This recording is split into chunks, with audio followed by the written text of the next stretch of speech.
Good afternoon बच्चों। आज मैं आप लोगों को आपके पाठ्यक्रम में जो निर्धारित अलंकार है उसी का दूसरा रूपक अलंकार के बारे में मैं बताऊंगी। इसकी परिभाषा उदाहरण तो मैं पहले भी आपको पढ़ा चुकी हूँ। आज फिर ये आपके दोहराव कार्य के अंतर्गत है। इसके पहले मैंने उपमा अलंकार की परिभाषा 2-3 उदाहरण के साथ समझाई थी। मुझे पूर्ण विश्वास है कि आप सबका तैयार होगा। अभी आज देखिए रूपक अलंकार की सबसे पहले परिभाषा देखेंगे कि क्या है इसमें।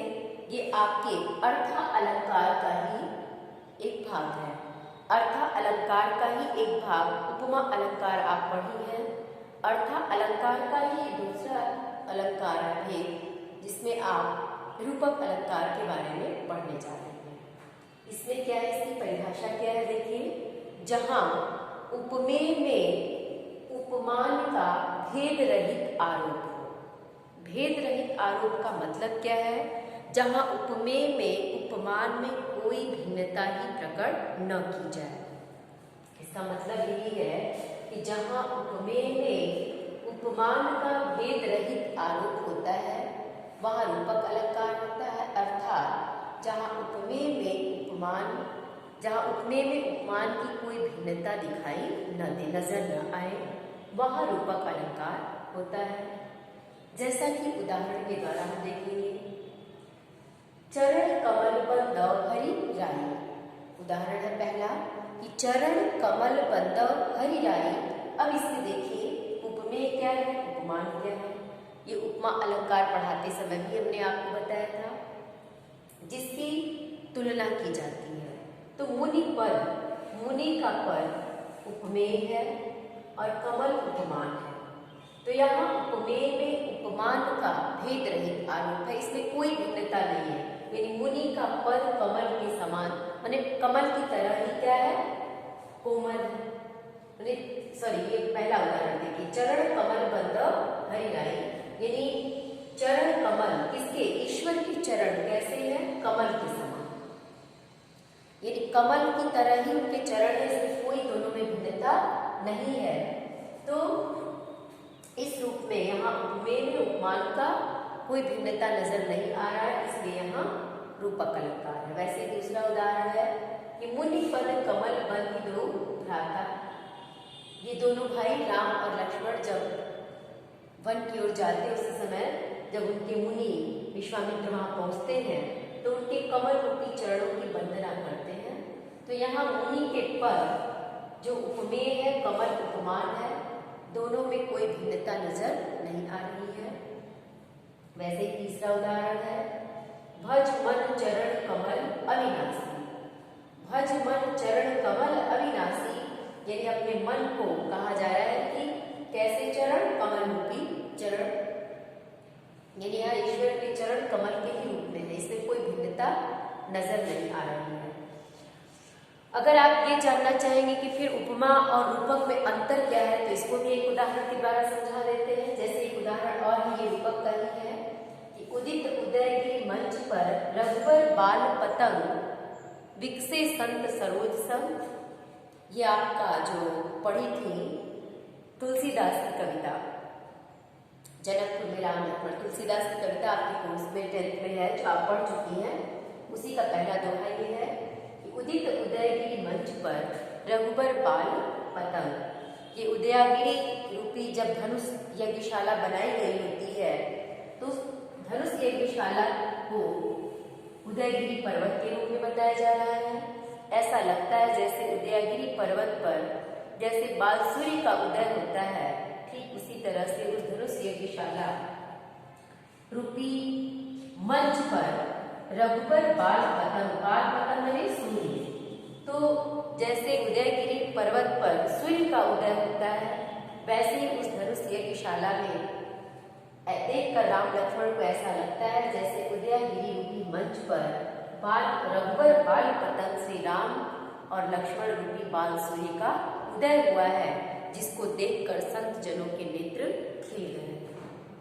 क्योंकि जब सूर्य उदित होता है तो सूर्य के उदित होने के बाद कलियां खिल के फूल के रूप में बदल जाती हैं।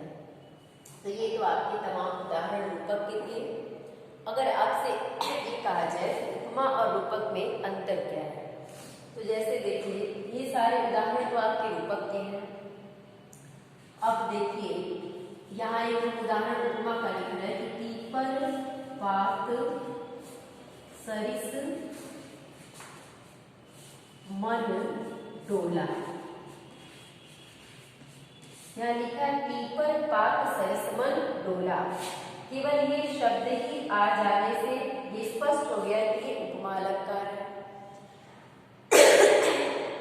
क्योंकि जब उपमा अलंकार आप पढ़ी थी तो उसमें स्पष्ट परिभाषा में लिखा हुआ है कि उपमेय में उपमान की जहाँ समानता, इसके आधार पर समान धर्म गुण जाति के आधार पर एक व्यक्ति या वस्तु की समानता दूसरे व्यक्ति या वस्तु से की जाए। तो यहाँ देखिए तुलनात्मक शब्द आ गया सरिस। ये तुलनात्मक शब्द ही ये बता दे रहा है कि क्या है, उपमा अलंकार। और इन तीनों उदाहरण में, चारों उदाहरण में कहीं तुलनात्मक शब्द आपको नजर नहीं आ रहा है। अब जैसे दूसरा उदाहरण और भी देखिए, हरि पद कोमल कमल से।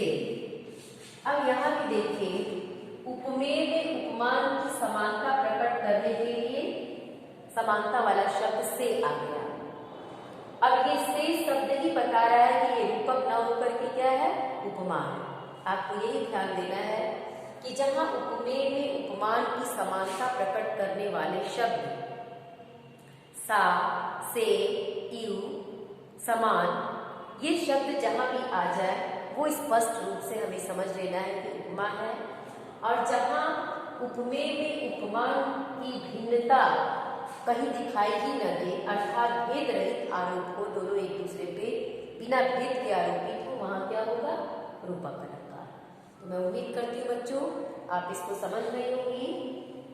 और एक अलंकार और है आपका, उसको भी आज मैं बता के खत्म ही कर दूँ, क्योंकि ये तो मैं आपको पढ़ा चुकी हूँ, सिर्फ आपका ये दोहराव कार्य में चल रहा है।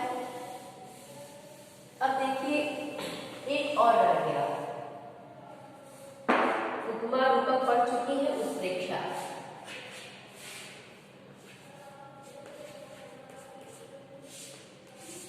एक उत्प्रेक्षा अलंकार और आपके पाठ्यक्रम में है।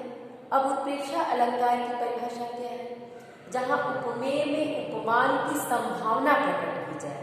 देखिए उपमा में क्या था, समानता प्रकट की जाए, लेकिन यहाँ संभावना की बात आ गई। जहां उपमेय में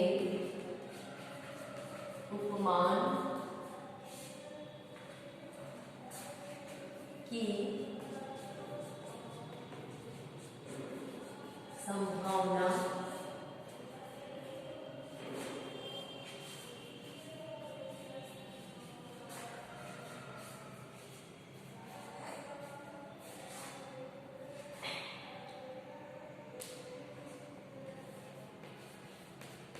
वहां उत्प्रेक्षा अलंकार होता है।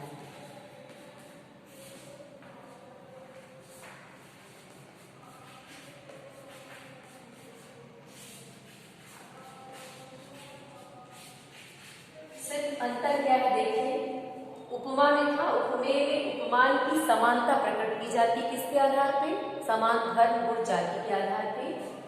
उत्प्रेक्षा में क्या है, उपमेय में उपमान की संभावना प्रकट की जाती है, वहां दो बार हो गया, की जाए, वहां उत्प्रेक्षा अलंकार होता है।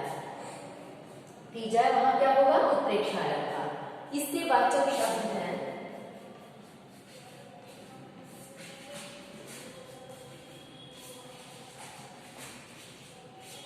मनु,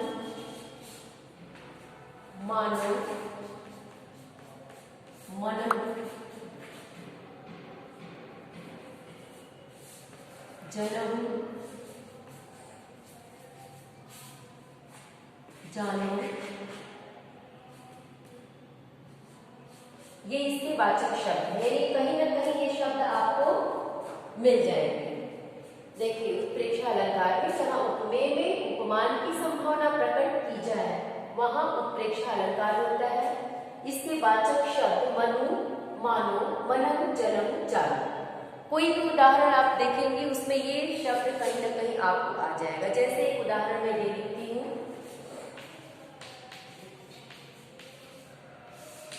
देखिए पहला उदाहरण ये है, मानो तरु भी झूम रहे हैं मंद पवन के झोंकों से।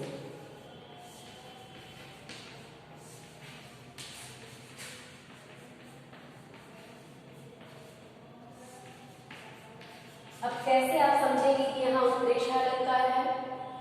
देखिए मानो तरु झूम रहे हैं मंद पवन के झोंकों से, यहाँ संभावना प्रकट की जा रही है। उपमेय में उपमान की संभावना और वाचक शब्द मानो आ गया।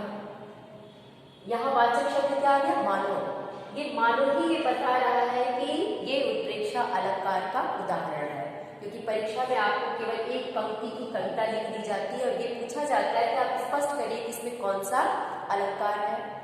तो जब तक आप परिभाषा ध्यान से सुनी समझी नहीं रहेगी आप स्पष्ट नहीं कर पाएंगे।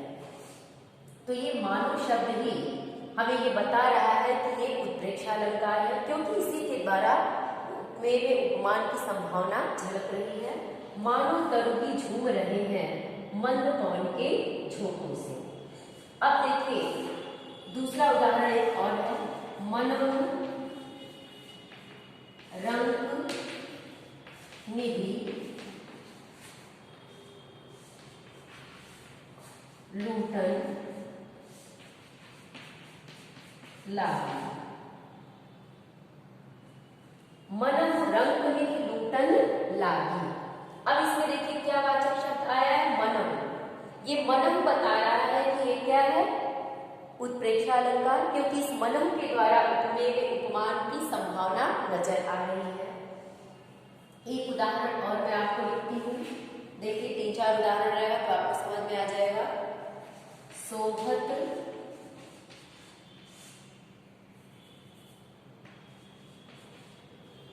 ओढ़े, शोभत ओढ़े